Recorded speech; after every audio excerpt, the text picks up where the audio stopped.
En octubre de 2012, Betty Wilkins, una antigua bibliotecaria de Springfield de 59 años, hizo un corto viaje al Parque Nacional de Ozark.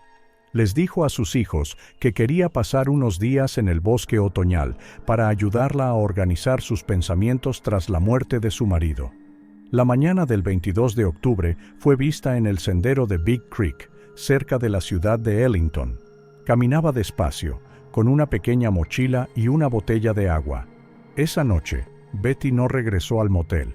Su coche estaba aparcado, las puertas cerradas y sus pertenencias dentro. Parecía que la mujer simplemente había desaparecido entre los árboles. 3 años más tarde, un granjero estaba retirando espantapájaros de su campo cuando se encontró con lo que había creído que era una muñeca de trapo. Dentro había huesos humanos. El 21 de octubre de 2012, Betty Wilkins llamó a su hija para decirle que se iba de viaje. Su voz era tranquila, pero había en ella algo indescriptiblemente cansado. Tras la muerte de su marido, intentó volver a la normalidad, pero la soledad había convertido su casa de Springfield en una biblioteca vacía y sin lectores. Las estanterías, las fotografías, los libros, todo le recordaba un pasado que no podía volver a visitar. A la mañana siguiente, Betty salió de Springfield en dirección al Parque Nacional de Ozark. El viaje duró algo más de 2 horas. Se detuvo varias veces, una para comprar café en una gasolinera y otra en una tienda de regalos de carretera, donde compró un pequeño mapa del parque y una postal de una cascada. El tendero recordó más tarde que la mujer parecía tranquila y educada, aunque tenía los ojos enrojecidos, como si tuviera insomnio. Betty se alojó en un pequeño motel cerca de la ciudad de Ellington. El edificio estaba al borde del bosque, junto a la carretera que conducía a la entrada principal del parque. Según el propietario, el lugar era popular entre cazadores y pescadores. Betty pidió una habitación con vistas al bosque, cogió las llaves y preguntó a qué distancia estaba el sendero Big Creek. El dueño del motel le explicó que estaba a 5 minutos en coche, cerca de un viejo puente sobre un arroyo. Cenó sola en un restaurante local y pidió sopa de verduras y un trozo de tarta. Cuando la camarera trajo la cuenta, Betty dijo: «A mi marido le encantaba este sitio. Ojalá pudiera verlo a través de sus ojos». Todo el mundo lo tomó como el sentimentalismo habitual de una mujer mayor. A la mañana siguiente, el 22 de octubre, a las 7:45, salió del aparcamiento del motel.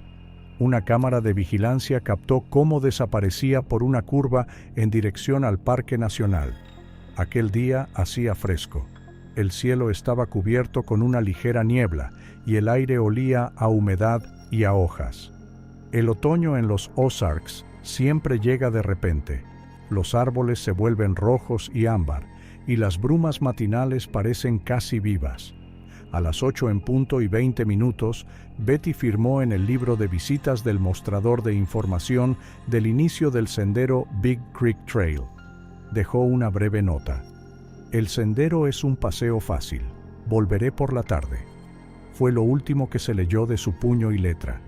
Big Creek Trail es un estrecho sendero que se extiende a lo largo del lecho de un arroyo. Al principio discurre entre viejos robles, luego desciende a tierras bajas húmedas donde el suelo está cubierto de musgo y pequeños arroyos cruzan el camino.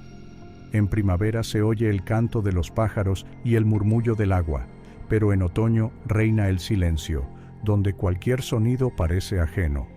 Fue allí donde la vieron por última vez. Alrededor de las 9 de la mañana, otra excursionista, Sarah Grayson, recordó haberse encontrado con una anciana con una mochila y una chaqueta oscura. Intercambiaron unas palabras.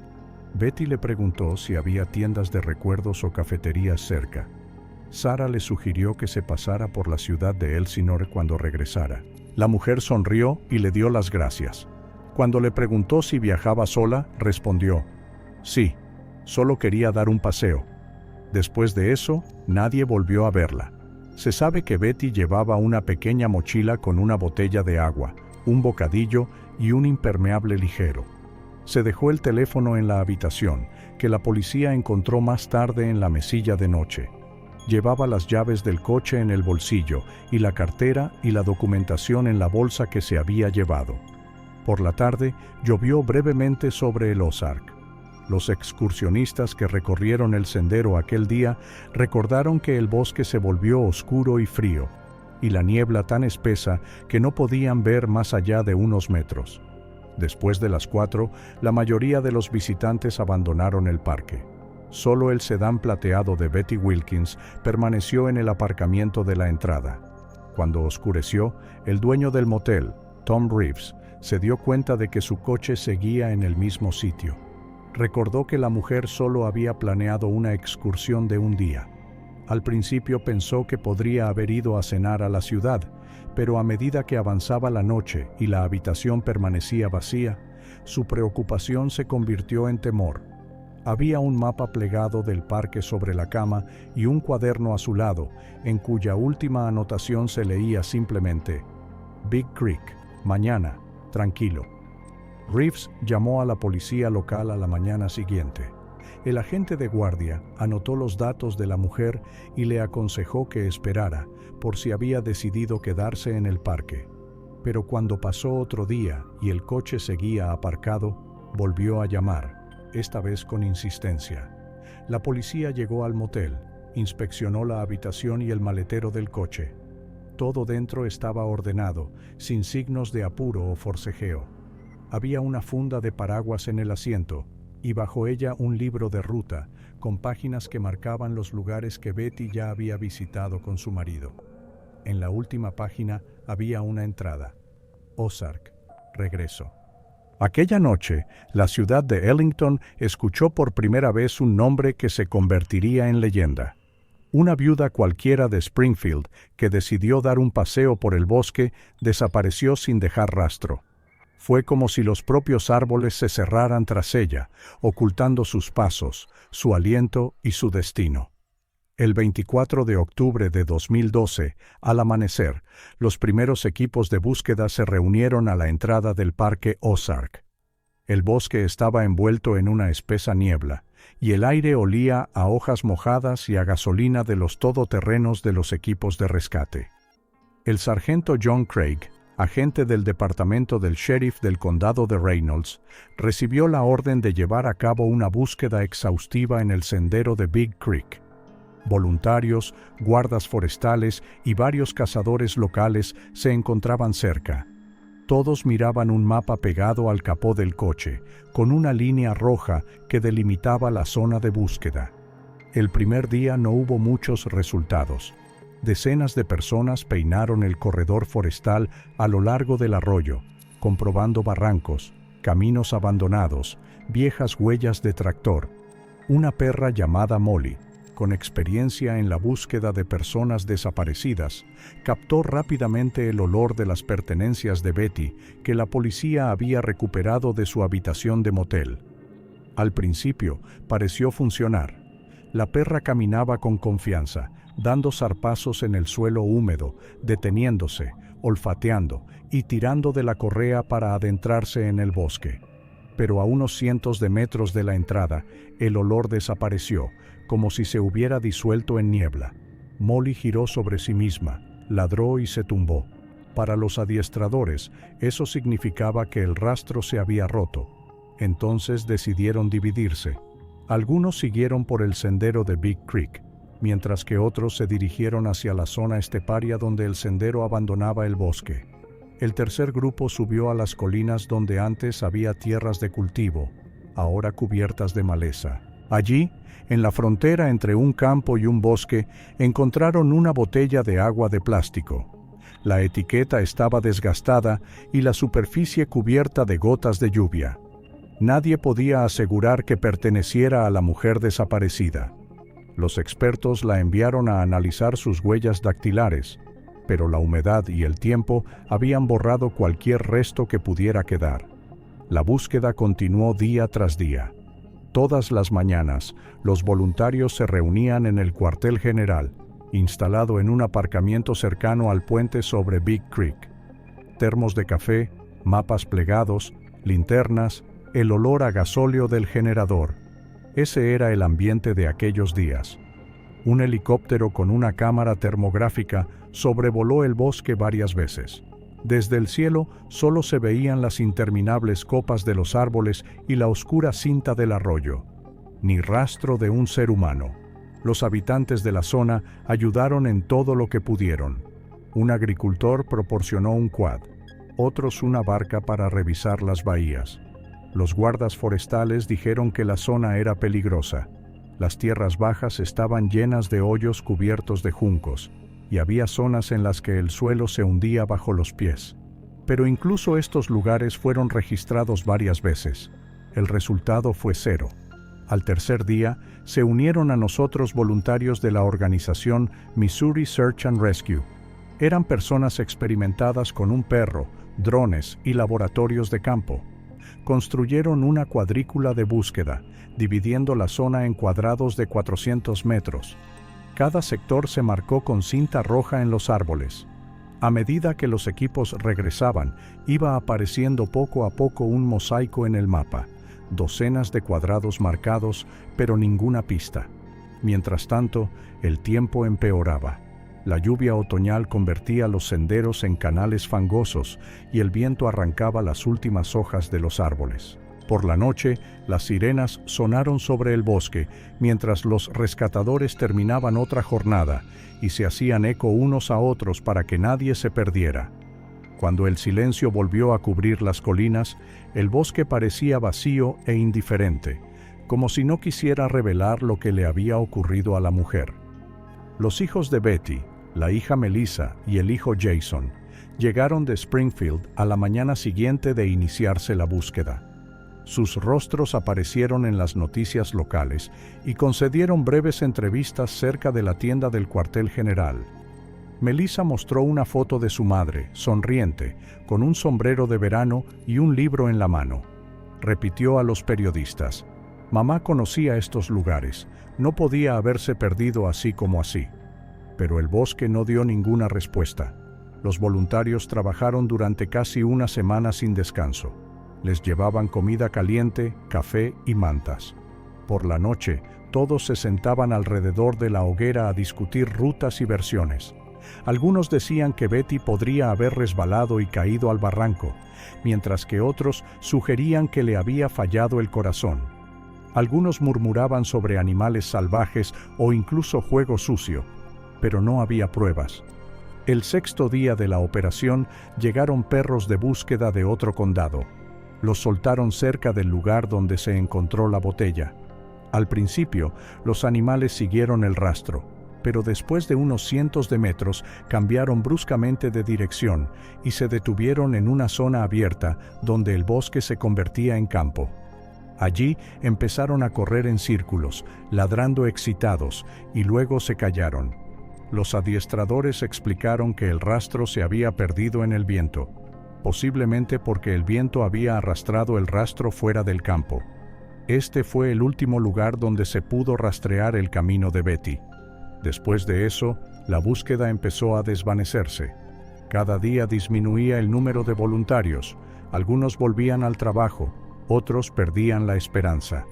La policía siguió peinando la zona durante varios días más, pero cada día que pasaba se esfumaban las posibilidades de encontrar al menos algo. Se marcó cada cuadrado del mapa, se buscó en cada barranco, se recorrió cada sendero.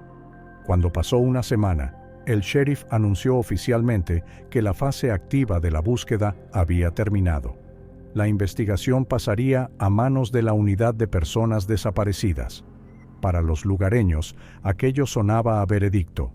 En el exterior de la sede se dejaron varios carteles en los que se leía «No nos rendiremos», pero a la mañana siguiente el viento los arrancó y los hizo pedazos junto a la carretera. Melissa y Jason permanecieron en la zona unos días más. Colgaron carteles en tiendas, gasolineras y cafeterías con la foto de su madre y un breve pie de foto que decía «Desaparecida en el sendero de Big Creek». En todas las tiendas les decían lo mismo: «Os ayudaremos si nos enteramos de algo». Pero el teléfono estaba en silencio. A finales de octubre, el bosque había recuperado la paz. El campamento de los rescatadores estaba desmantelado, los todoterrenos se habían marchado y solo quedaban troncos quemados y olor a humo donde ayer había ardido el fuego.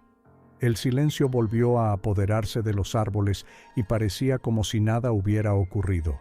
Ni la mujer, ni sus pasos, ni la semana de ruido humano en el silencio salvaje. Y así, la desaparición de Betty Wilkins se convirtió en una línea más del informe policial. Pero para quienes presenciaron su búsqueda día tras día, la historia no había terminado, porque todos los que estaban en la niebla y oían a los perros perder el rastro sabían que el bosque no estaba en silencio en vano, oculta algo. Y hasta que nadie encuentre la respuesta, los Ozarks seguirán siendo un lugar donde incluso el eco de los pasos se hunde en un silencio eterno. Han pasado 3 años. El otoño en Missouri es frío y precoz.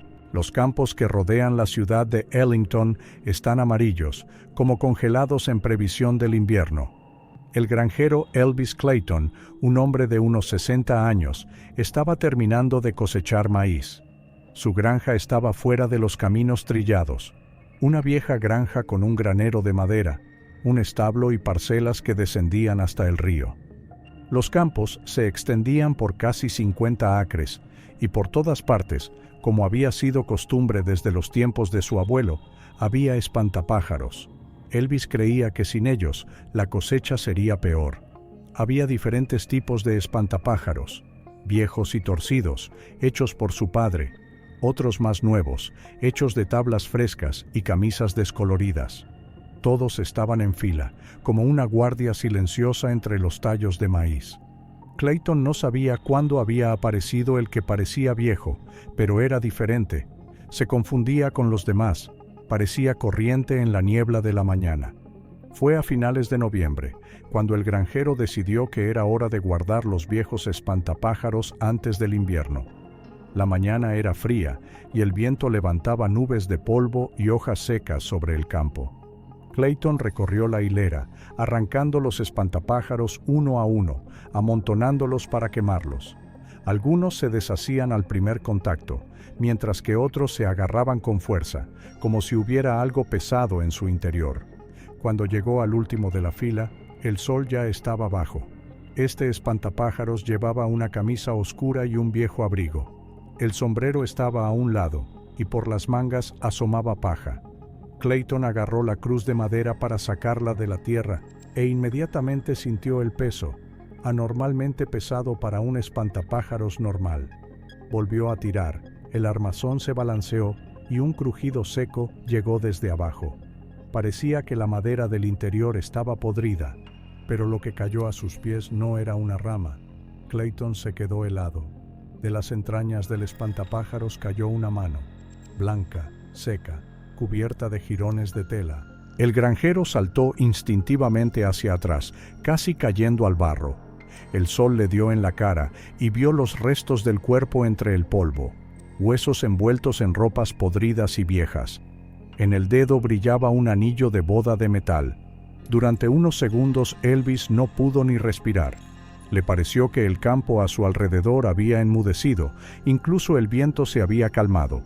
Luego se precipitó hacia una camioneta que estaba al borde del campo y marcó el número del sheriff con manos temblorosas. Más tarde dijo que la voz del teléfono le sonaba ajena, como a través de una pared de algodón. «Soy Elvis Clayton. Mi campo, a media milla de la carretera. Tienes que venir. Creo que hay una persona aquí». El sheriff llegó 20 minutos después. El coche se detuvo a un lado de la carretera, apagando el motor, y el silencio volvió a caer sobre el campo. Elvis se quedó a un lado, sin mirar en la dirección del hallazgo.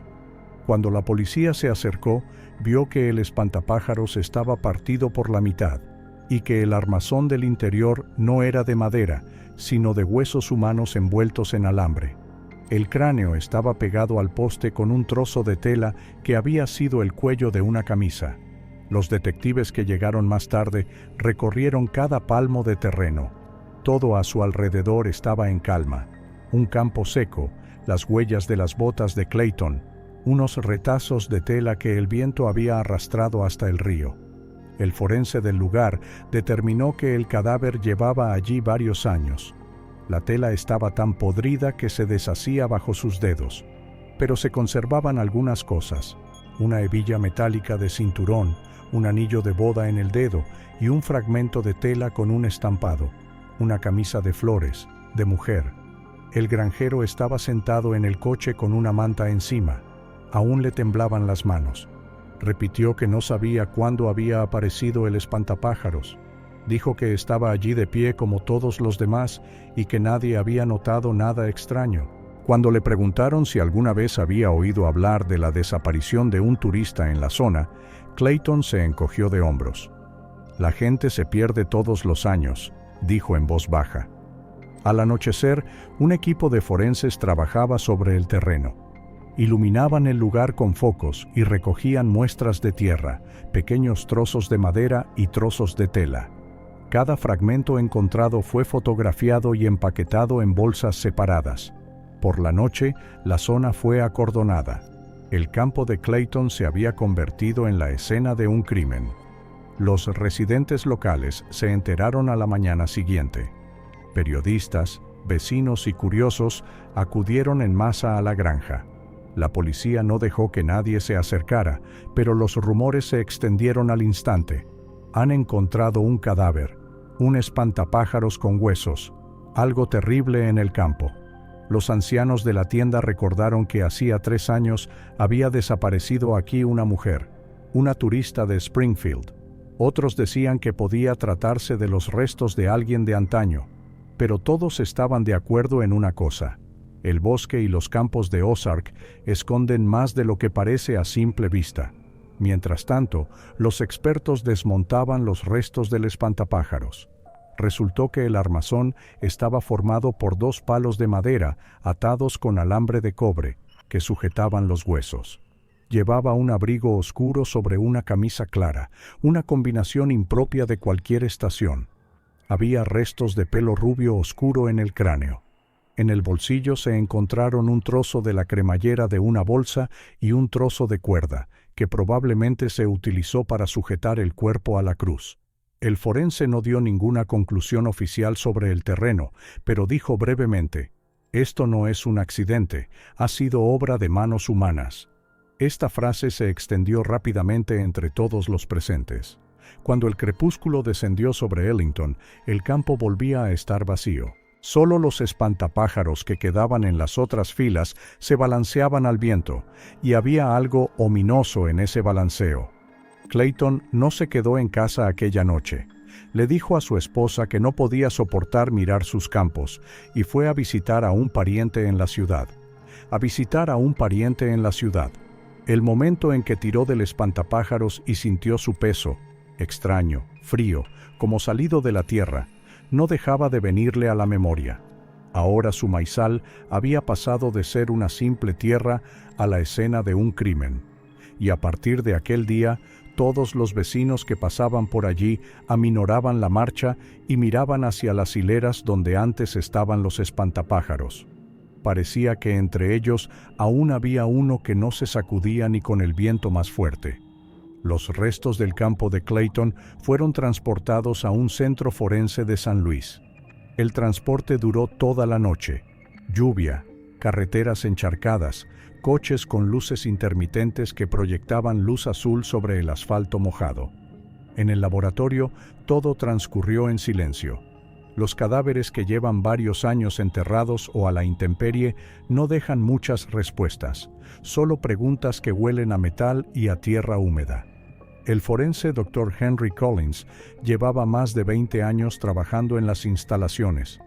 Cuando le llevaron el contenedor con los restos de Betty Wilkins, enseguida se dio cuenta de que se trataba de un caso insólito.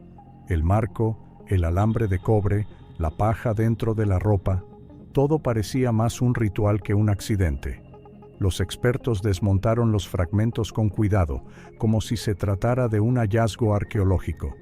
No había señales de heridas de bala en los huesos, pero sí pequeñas grietas en el cráneo y las vértebras cervicales, posiblemente una fractura durante o después de la muerte.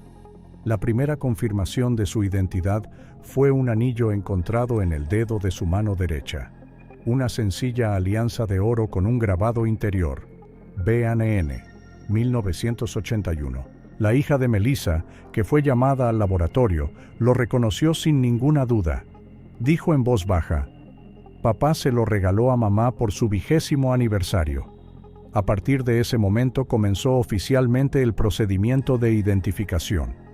Los registros dentales obtenidos en la clínica dental de Springfield coincidían por completo. El informe forense se firmó al segundo día. Los restos pertenecían a Betty Wilkins, una mujer de 59 años que desapareció en el otoño de 2012. El caso de la desaparición era oficialmente un caso de asesinato. La investigación fue asignada al detective de casos sin resolver Mark Ross. Era un antiguo patrullero que había trabajado en la zona. Rondaba los 40 años y tenía fama de no olvidar ningún detalle. Cuando Ross llegó a Ellington, el campo de Clayton volvía a estar vacío. Solo tierra negra, algunos restos de paja quemada y cruces de madera utilizadas por los forenses para marcar el lugar. Lo primero que hizo el detective fue reunirse con Elvis Clayton. El granjero parecía agotado, le temblaban las manos incluso cuando solo sostenía una taza de café. Repitió lo mismo que ya había dicho a la policía. No recordaba cuándo había aparecido el espantapájaros. Tal vez lo había colocado uno de los jornaleros que habían ayudado en otoño hacía unos años. Ross escuchó atentamente, tomó notas y luego preguntó: ¿Han visto alguna vez a alguien en el campo, forasteros? Clayton se encogió de hombros. Hay cazadores, pescadores, gente del pueblo, pero no recuerdo que nadie haya puesto aquí un espantapájaros sin mi conocimiento. Después de esta conversación, Ross fue a la oficina del sheriff del condado. En los viejos archivos buscaba algo parecido: casos de personas desaparecidas sin dejar rastro en un radio de varias decenas de kilómetros. El archivo olía a polvo y papel viejo, carpetas amarillentas, informes mecanografiados, fotografías de los tiempos en que aún se utilizaba película. El primer caso que captó su interés fue la historia de los Mason, una pareja de ancianos de la localidad de Bradley Field que había desaparecido 15 años antes, en el otoño del 97. Su camioneta fue encontrada a un lado de la carretera, cerca de una zona boscosa. En el maletero había comida, un hacha y varias botellas de agua. Nunca se encontró el cadáver. El segundo caso es aún más antiguo. Un hombre llamado Clarence James, de unos 80 años, desapareció cuando se dirigía a su granja. Su caballo fue encontrado junto al río y la silla estaba desabrochada, como si el jinete simplemente hubiera desaparecido. Ninguna de las dos historias tenía una resolución. Ross miró mapas antiguos, comparando las ubicaciones de las desapariciones. Formaban una extraña línea que se extendía por varios condados, una franja de antiguas tierras de labranza, donde los campos se convertían en bosques. Los tres desaparecidos eran ancianos, más o menos de la misma edad, solitarios o vivían recluidos. ¿Una coincidencia? Tal vez, pero el instinto del detective le decía que esas cosas nunca eran casuales. Al día siguiente, Ross visitó a Melissa, la hija de Betty. Ella lo recibió en la casa de sus padres en Springfield. Las estanterías estaban repletas de libros que Betty solía traer de la biblioteca, con marcapáginas en sus páginas favoritas. Melissa le enseñó algunas fotos de su madre y le habló de sus costumbres. Le encantaba pasear y solía anotar sus rutas en su diario. Ross cogió el diario. La última entrada era Ozark, Big Creek, paseo diurno. Nada más. Cuando regresó a Ellington, fue a la tienda local, paró en un café y habló con los residentes. Alguien mencionó a Betty. La camarera dijo que la mujer parecía tranquila pero un poco confusa. El dependiente de una tienda de recuerdos le dijo que estaba interesada en las granjas antiguas y le preguntó si había algún lugar donde el tiempo se hubiera detenido, en las cercanías. Ross anotó estas palabras por separado. Una cosa le llamó la atención. Betty no había desaparecido en las montañas o la selva, sino que estaba justo al lado de las casas de la gente, donde había carreteras, granjas y conexiones telefónicas. 3 años y nadie había visto nada. Parecía imposible. Por la noche, el detective regresó al motel donde se alojaba. Dispuso sobre la mesa mapas y fotografías antiguas y marcó los puntos de desaparición. Cada uno de ellos caía en zonas donde las granjas se iban deteriorando poco a poco y los campos estaban cubiertos de maleza, lugares donde los ojos de los demás rara vez miran. Ross bebió una taza de café frío y se quedó mirando el mapa durante largo rato. El viento fuera de la ventana mecía las ramas y parecía que alguien caminaba tranquilamente por la carretera. Escribió una breve nota en su cuaderno. 3 desaparecidos, 1 encontrado. Tienen en común la edad, la lejanía y el silencio. Probablemente no sea una coincidencia. A la mañana siguiente, regresó a la granja Clayton para inspeccionar de nuevo el campo. La tierra había sido arada, y solo quedaban fragmentos de tablas y trozos de tela vieja en los bordes. Todo parecía familiar, incluso mundano. Y sin embargo, Ross podía sentir que había un rastro frío, no el olor de la muerte, sino algo más, invisible, que le erizaba la piel. A la salida del campo, paró el coche y se bajó a mirar el horizonte. Había una niebla gris sobre el campo y unos cuantos espantapájaros nuevos se balanceaban entre las hileras de tallos de maíz que aún no se habían cosechado. Estaban vacíos, hechos después del descubrimiento. Pero había algo inquietante en la forma en que permanecían, inmóviles, de cara a la carretera. Ross volvió al coche y se dijo: «Si alguien está haciendo espantapájaros con la gente, es que vive entre nosotros». Y no se detuvo. Este pensamiento le persiguió mientras conducía hacia los archivos del siguiente condado.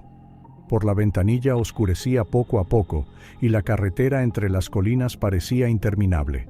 Habían pasado varios meses desde la identificación del cadáver de Betty Wilkins. Las noticias se habían olvidado.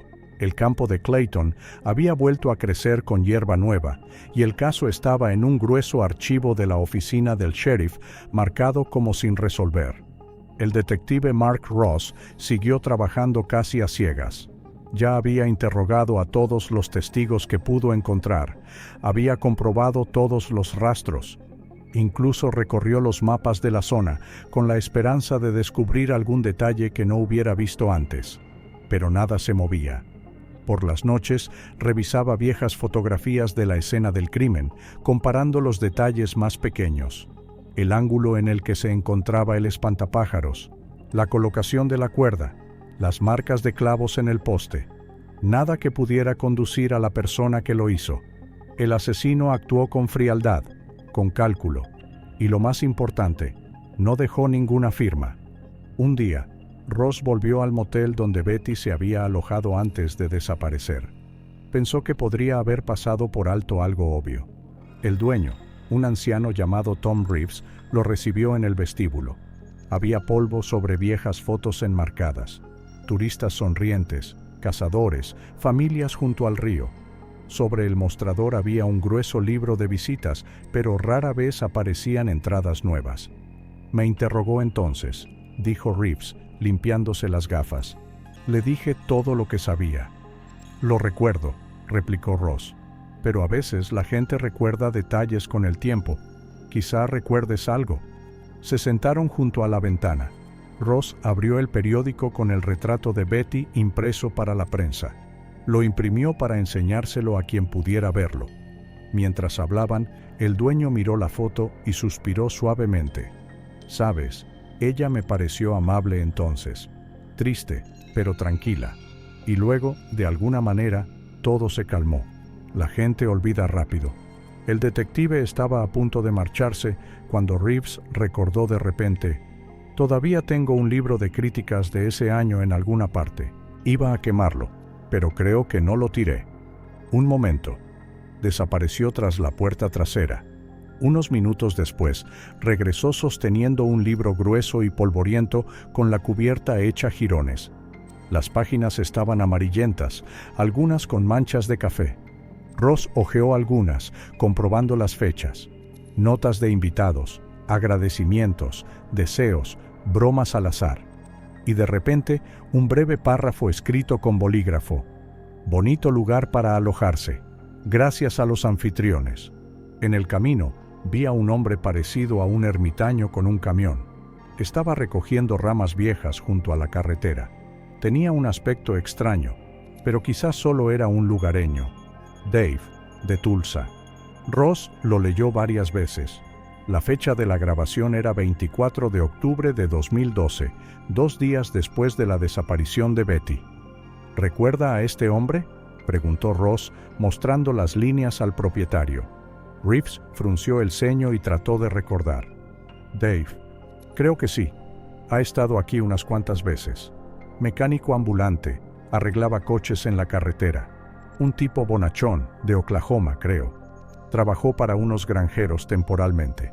Era el primer nombre nuevo que aparecía en meses. Ross volvió directamente al departamento y realizó una consulta en la base de datos de moteles de 3 condados vecinos. Pocos días después, obtuvo una respuesta. Efectivamente, había un hombre llamado David Larson, natural de Tulsa, de 38 años, mecánico ambulante, registrado en el libro de hoteles de otra ciudad. El detective se puso en contacto con él por teléfono. La voz al otro lado de la línea sonaba sorprendida y un poco recelosa. Sí, estaba en Missouri en aquella época, dijo. Pero han pasado tantos años que no sé cómo puedo ayudar. Ross se ofreció a reunirse en persona. Una semana más tarde, estaban sentados en una cafetería de carretera en algún lugar entre los condados. David, un hombre corpulento de rostro bronceado, miraba una fotografía de Betty que el detective había colocado delante de él durante largo rato. No la recuerdo. Pero podría haberla visto si caminaba por ese sendero. Solía ir mucho por allí, reparando camiones viejos para los turistas. Ross le enseñó otra foto del archivo del sheriff. La foto era de Herbert Miller, un ermitaño local que una vez había llamado la atención de la policía por una pelea con un excursionista. Tenía barba gris, ojos oscuros y un sombrero arrugado. La reacción de Dave cambió de inmediato. Se inclinó hacia la foto y entrecerró los ojos. Sí, lo he visto, sin ninguna duda. El mismo día que escribí la crítica. Ross le pidió que recordara los detalles. Y poco a poco, surgió la imagen. Un hombre con una camisa desgastada, de pie junto a su viejo camión, recogiendo ramas a un lado de la carretera. Dave dijo que al principio pensó que estaba preparando leña para un fuego o arreglando algo, pero su comportamiento parecía extraño. Examinaba cuidadosamente cada rama, como si estuviera eligiendo la forma, amontonándola y volviéndola a cubrir con una lona. Y una cosa más, añadió Dave tras una pausa. Había algo grande en la parte trasera de su camioneta, envuelto en una lona. Había una cruz de madera que sobresalía del borde. Pensé que formaba parte del armazón. Quizá estaba haciendo espantapájaros. Muchos granjeros los hacen aquí. Ross escuchaba atentamente, sin interrumpir. Su mano agarraba automáticamente el bolígrafo, la única pista nueva que tenía desde hacía tiempo. ¿Estás seguro de la fecha?, preguntó finalmente. Absolutamente, respondió Dave. Fue la noche que pasé en el motel de Reeves. Fue la misma mañana que le vi salir del bosque en coche. Después de la reunión, Ross permaneció sentado en su coche durante largo rato, hojeando sus notas. El nombre de Herb Miller ya le resultaba familiar. Era un antiguo carpintero que vivía solo en una vieja granja a pocos kilómetros de donde Betty había desaparecido. Anteriormente, había sido interrogado en un caso relacionado con un conflicto con turistas, pero no hubo pruebas. Miller dijo entonces que estaba defendiendo su tierra. Ahora, tras el testimonio de Dave, todo empezaba a encajar en un mosaico escalofriante. Un ermitaño local con un camión, cruces de madera, campos de espantapájaros.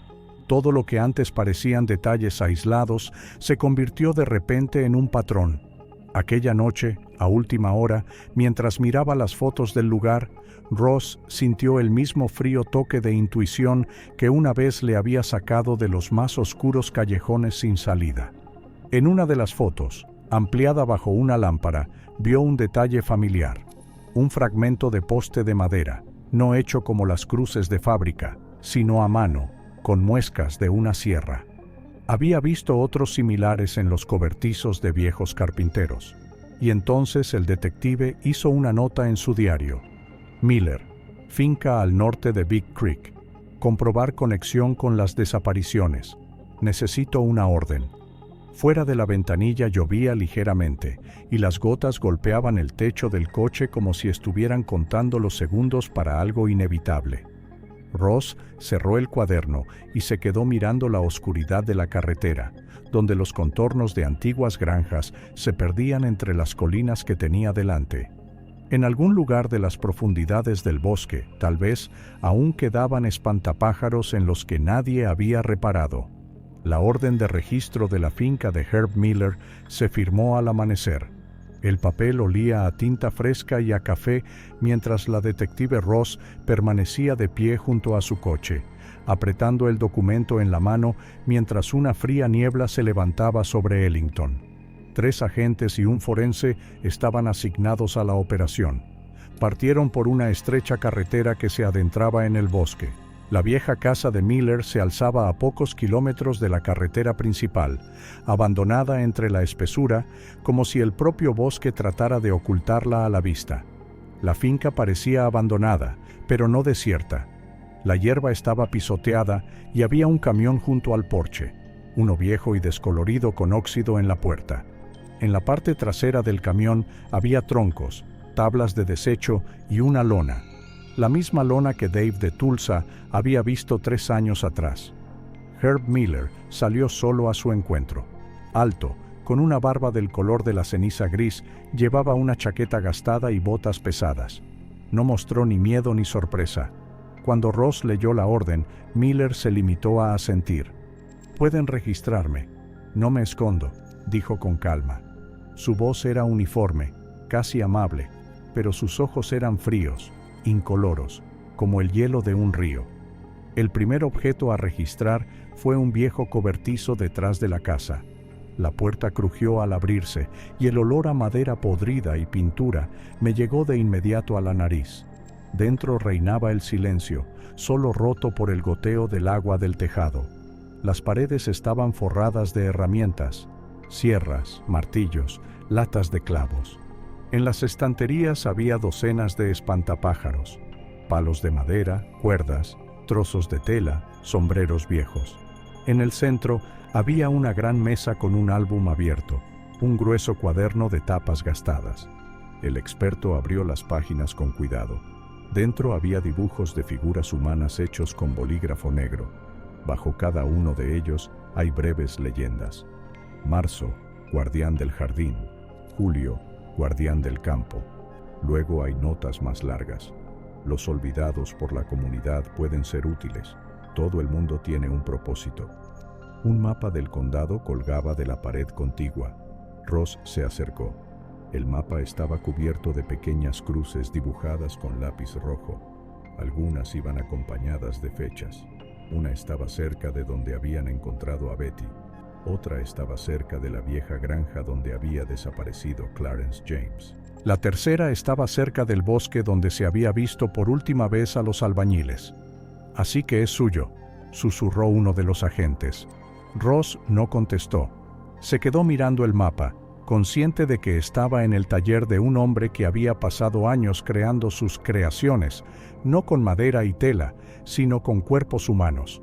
Había otra mesa en la esquina más alejada del cobertizo. Sobre ella había trozos de cuerda, lona y una mancha de sustancia oscura seca. Junto a ella había una cruz de madera, la misma que una vez había sobresalido de la parte trasera del camión. En la cruz se veían arañazos, como de uñas. Los expertos lo fotografiaron todo, registrando cada detalle. Ross se quedó a un lado, escuchando el clic de la cámara. el crujido del papel bajo sus pies, y cada vez se daba más cuenta de que Miller no era solo un criminal. Era un hombre que había creado su propio mundo, un mundo distorsionado y aterrador en el que la muerte tenía un orden y un significado.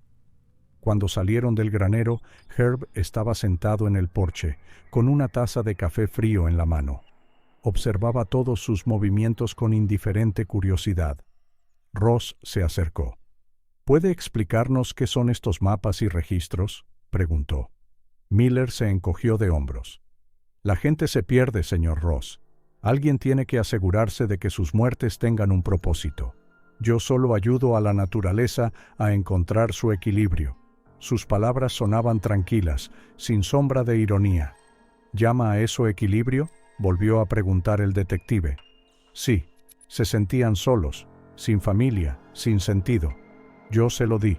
Se convirtieron en guardias, de pie, vigilando, protegiendo la cosecha. La naturaleza no tolera la futilidad. Ross le miró durante largo rato, tratando de comprender si creía en sus propias palabras o solo estaba jugando. Pero en los ojos de Miller no había ningún destello de locura, solo una fría confianza. Tras una breve reunión, los agentes siguieron registrando la casa. El interior estaba limpio y vacío. Había libros de agricultura, algunas revistas viejas en las estanterías y latas de conservas en la cocina. En el dormitorio había una cama bien hecha y una mesa con una lámpara. Lo único que le llamó la atención fueron las hileras de cuadernos en la estantería, similares a los del taller. En uno de ellos, Ross encontró unas notas que le helaron la sangre. Vienen solos.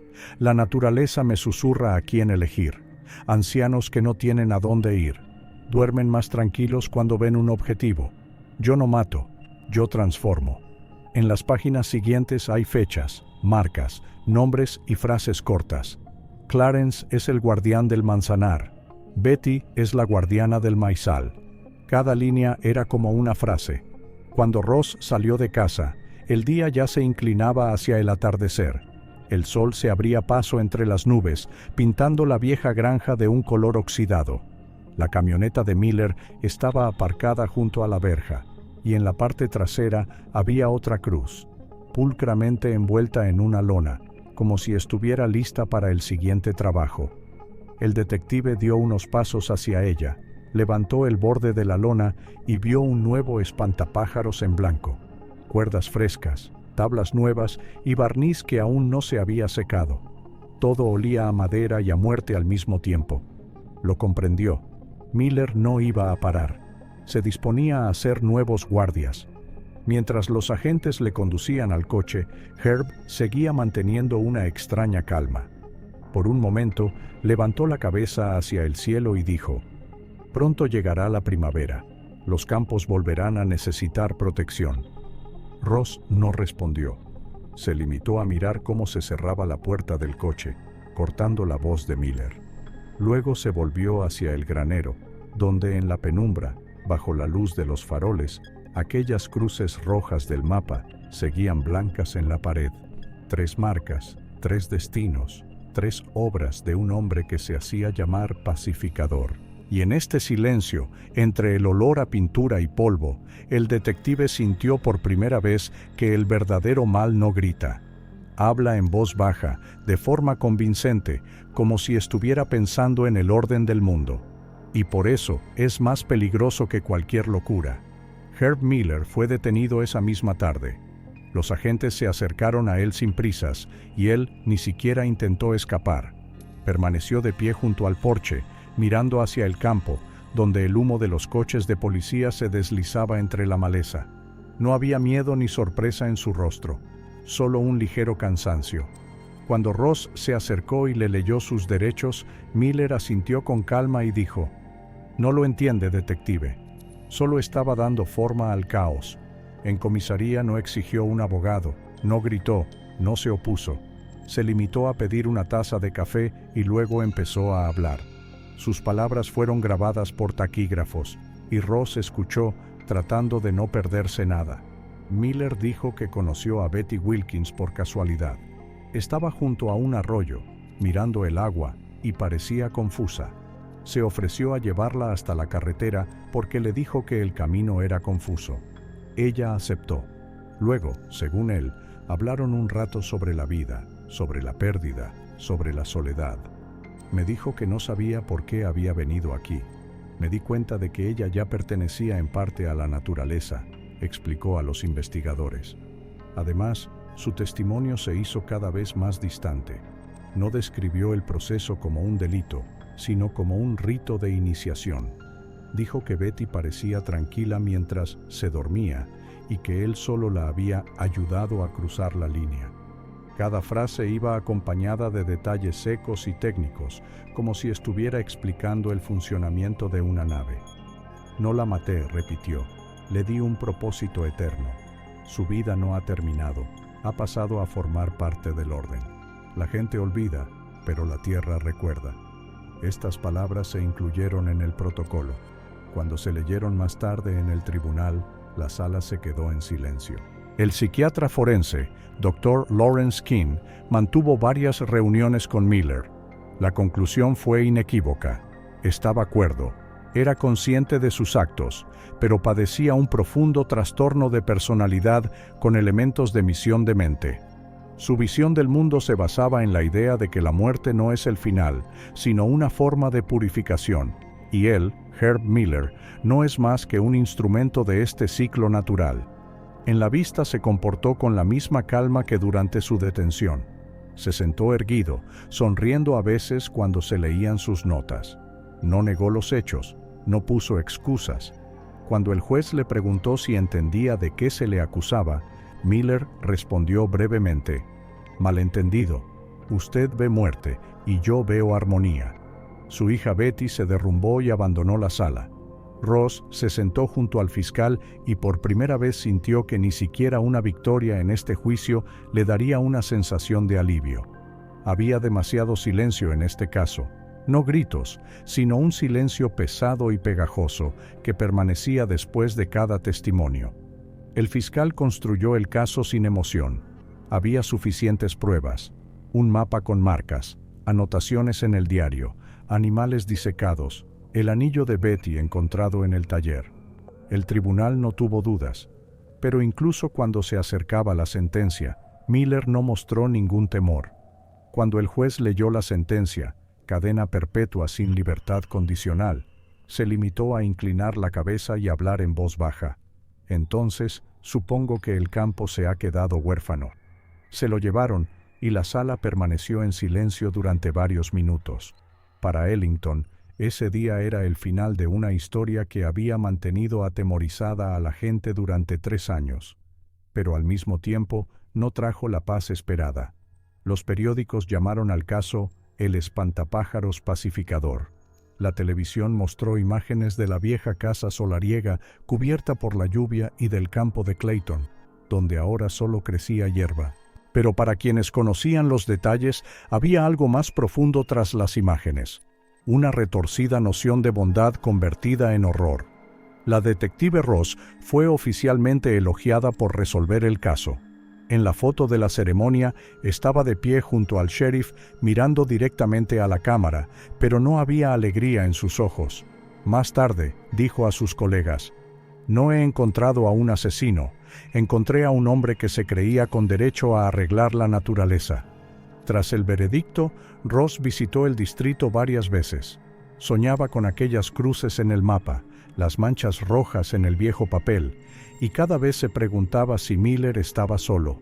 Había líneas extrañas en sus diarios. Los hermanos en el oficio entienden. Trabajamos por el silencio. Los investigadores no encontraron pruebas, pero estas palabras dejaron un regusto amargo. Después de ese año, el campo de Elvis Clayton no volvió a ser adornado por espantapájaros. Clayton vendió parte del terreno y se trasladó a vivir con su familia a otro estado. Sus antiguos vecinos decían que después de aquel otoño se volvió silencioso y evitaba a la gente. Ahora hay un roble solitario en el lugar donde estaba el espantapájaros con el cuerpo de Betty. Se llama el árbol centinela. Las familias de las demás víctimas recibieron la noticia oficialmente. Es improbable que se encuentren los restos de sus seres queridos, pero el tribunal reconoció sus muertes como parte del plan criminal de Miller. Para ellos, fue el cierre que habían estado esperando durante años. Cuando todo se calmó, Ross acudió por última vez a Ozark Park. El otoño era igual que el día en que Betty desapareció. Niebla, olor a tierra húmeda y un silencio que se tragaba cualquier sonido. Se detuvo en el sendero de Big Creek, donde empezaba todo. Las hojas crujían bajo sus pies. A lo lejos, el viento se agitaba entre los árboles, y por un momento creyó ver una figura humana de pie entre los troncos, inmóvil y helada. Pero cuando se acercó, solo vio un poste roto envuelto en una tela vieja. El detective sonrió ligeramente. El bosque estaba tan silencioso como siempre. Dejó en el suelo un pequeño ramo de flores secas que había recogido y se dirigió al coche.